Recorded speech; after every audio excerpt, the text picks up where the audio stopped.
suka melihat, ya, untuk semua sahabat yang sedang menonton sekarang, PKP saya translatekan, saya tafsirkan kepada PK perubahan. Barulah ada maksud, barulah kita dapat bentuk new normal dalam diri kita selepas pasca PKP ini, insyaAllah.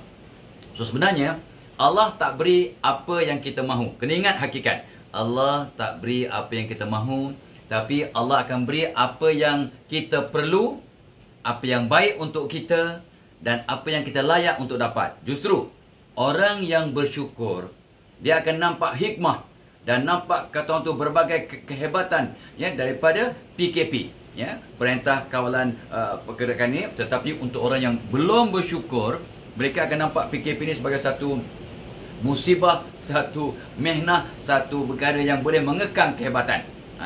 Tapi persoalannya, saya lihat PKP sebagai PK perubahan. Mudah-mudahan dengan asbab kita dikurung di rumah dalam PKP ini, kita akan berubah ke arah yang lebih baik dan, kata orang tu, kekalkan perubahan pasca PKP. Persoalan sekarang asalnya ialah bagaimana kita nak menggerakkan diri kita untuk berubah.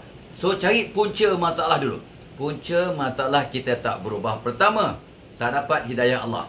Kita berubah bukan sebab Fadilah Kamsah bagi motivasi atau sebab siapa yang merangsang kita. Kita berubah sebab Allah beri kita hidayah. Bila tak dapat hidayah, kita tak akan berubah. Walaupun duduk kat PKP berbulan ke bertahun, tak akan ada perubahan. Satu.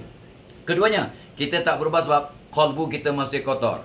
Jadi mulai hari ini, kita sanitize tangan, sanitize qalbu, hati, sanitize minda, sanitize amalan-amalan kita yang tak betul.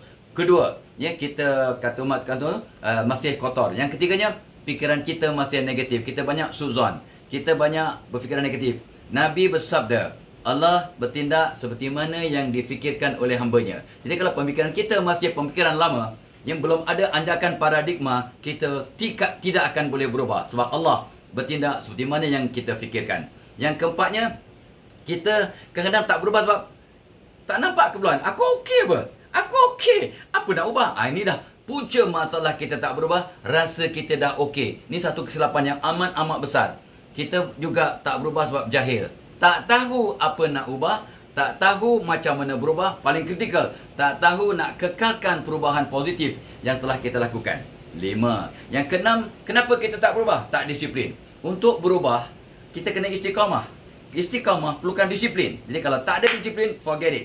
Itu dia. So kena disiplin. Mudah-mudahan PKP mendidik kita untuk lebih disiplin.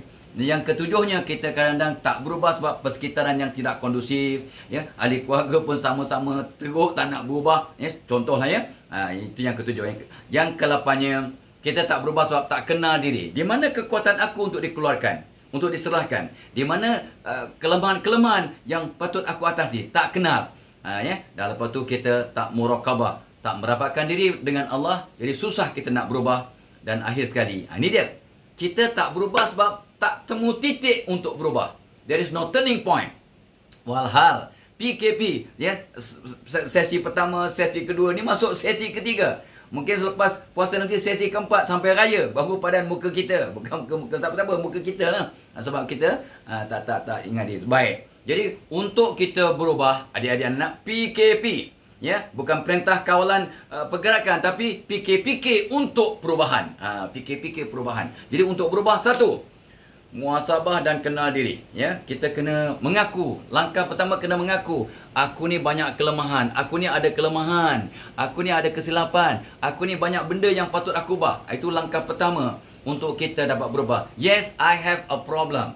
I have a lot of weaknesses. Banyak sifat-sifat mazbumah dalam diri aku ni yang patut aku ubah. Satu, ya, sebab hati ini sebagai magnet. Bila kita, kata orang tu, sanitize kalbu kita, bersihkan hati kita.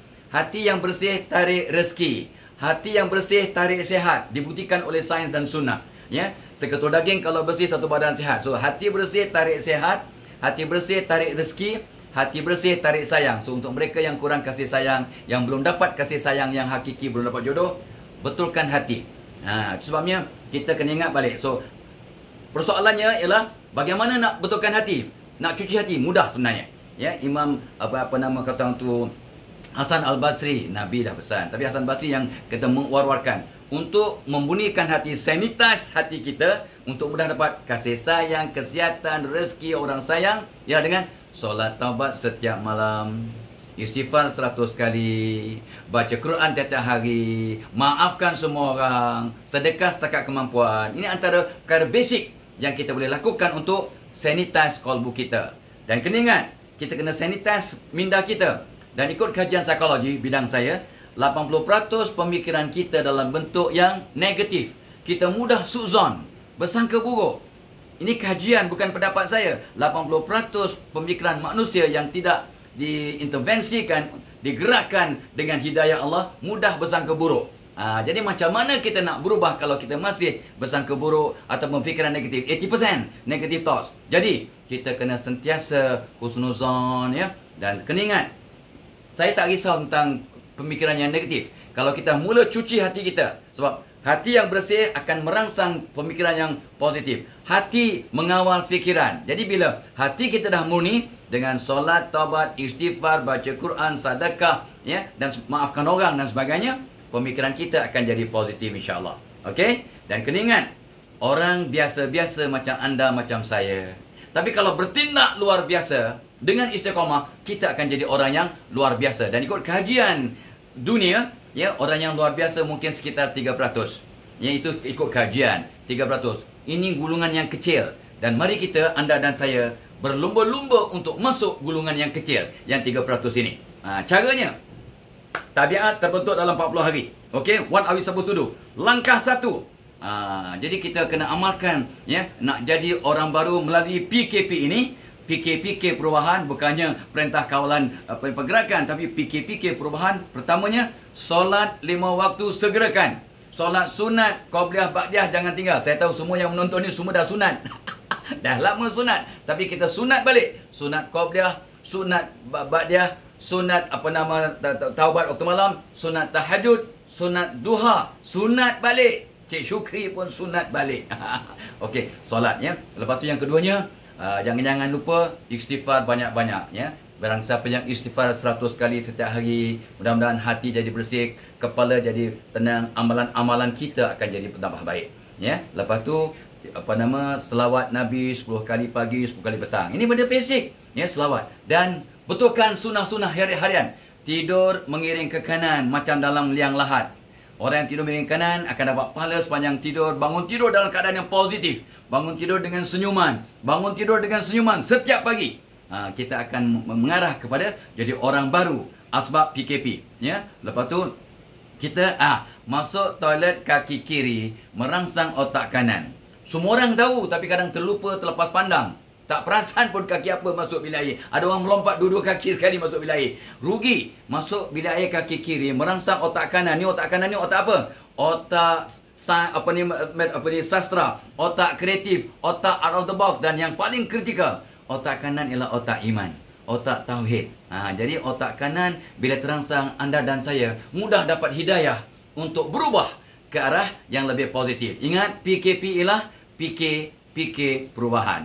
Itu dia. So terusnya sikit lagi. Maksudnya, ya. So bangun tidur senyum, bangun tidur terus senyum, ya. Angkat tangan doa. Ya, barang siapa bangun tidur senyum, ya, sepanjang hari akan positif, badan sehat, otak positif, ya, immunity system akan meningkat dan Allah bagi kita tenaga, ya. Dan ingat, ya, ini yang saya sebut selalu ni, ya, semua orang pakai seluar, pakai baju ni sambil duduk, sunnahnya sambil duduk. Yang boleh berdiri dia pakai serban saja. So pakai seluar dalam ke, pakai seluar besar ke, pakai apa ke, duduk, sunnahnya. Ini kena diamalkan, ya. Lepas tu kita kena, ini semua dah tahu, puasa akan datang. So makan buah bila perut kosong. Kita suruh berbuka puasa makan apa dulu? Makan buah. Tapi amalkan untuk setiap kita punya pemakanan.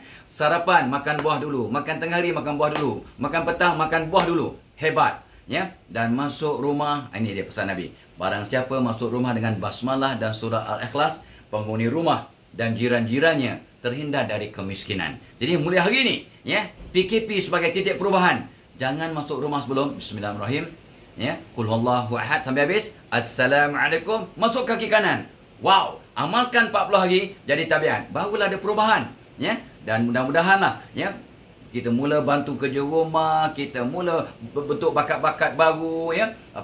Belajar memasak, ya. Lebih kata orang tu kreatif. So mudah-mudahan ya, apa nama, PKP kali ini membawa titik-titik perubahan yang positif. Akhir kalam, apa pun kita nak buat, kita kena banyak berdoa. So saya minta anda dan saya, ya, lepas solat banyak berdoa, sebab doa silahul mukmin.